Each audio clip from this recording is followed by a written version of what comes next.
Lang, and this is my history assignment for our class, A History of Christianity in the United States and Canada.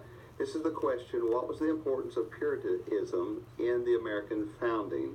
When you think about Puritans, you begin to think about pilgrims and Indians and Thanksgiving and things like that, but there's an enormous amount of important history attached to the Puritans. Their story doesn't start in America, though. It begins in England.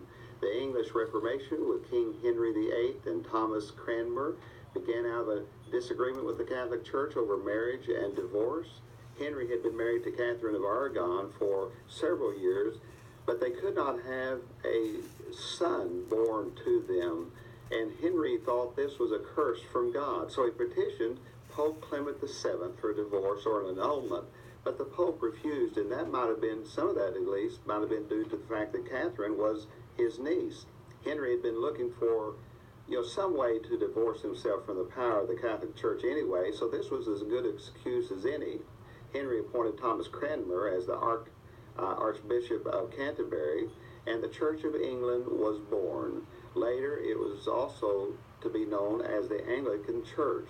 After Henry died, then Edward VI reigned for a few years, and then he died, and after him came Mary, or called Bloody Mary, who tried very hard to bring England back into the Catholic Church family.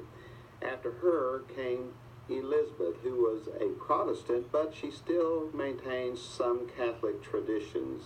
After her, James I began to reign, and as the Anglican Church grew more powerful, there were some, of course, in the church that did not agree with all of the doctrinal teachings that they were teaching.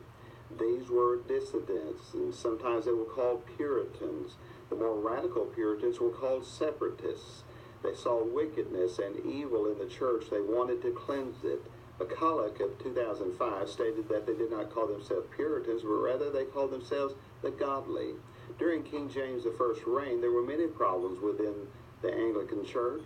The Puritans used a Bible called the Geneva Bible, which was a good translation from the original languages, but it had notes woven throughout by John Calvin, and some of those notes spoke against the monarchies, and James felt threatened, so he commissioned 47 scholars to translate the Bible by using former translations such as William Tinsdale, and they created the King James Version, which is a close comparison between the two, but the King James Version is actually a better translation, and it has been the accepted translation for over 400 years. The Puritans thought the KJV was the devil's book, but this and other things continued to push at them. Eventually, they decided to leave England, many thousands of them going to the Netherlands, but they were still not contented.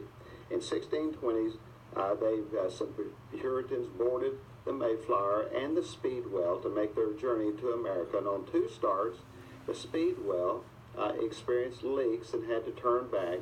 So some of those passengers finally got on the Mayflower, and approximately 102 Puritans and some 30 crew members began that long 65-day trip. It was very hard, and within a few months, half of that group died from various reasons. The 1630s brought more Puritans and families over and called the Great Migration, and under the leadership of Governor John Winthrop, the colonies really began to take hold. Well, back on board of the Mayflower, William Bradford and others thought it would be best to draw up some type of form of government rules for the colonists to follow. They called it the Mayflower Compact. This Puritan foundation of democracy can be found in our own Declaration of Independence, which states that all men are created equal, and that through the Creator there are unalienable rights such as life and liberty and the pursuit of happiness to which everyone is entitled. Well, the Puritans adopted John Calvin's model of civil government from his Institutes of the Christian Religion and the 20th chapter entitled Of Civil Government.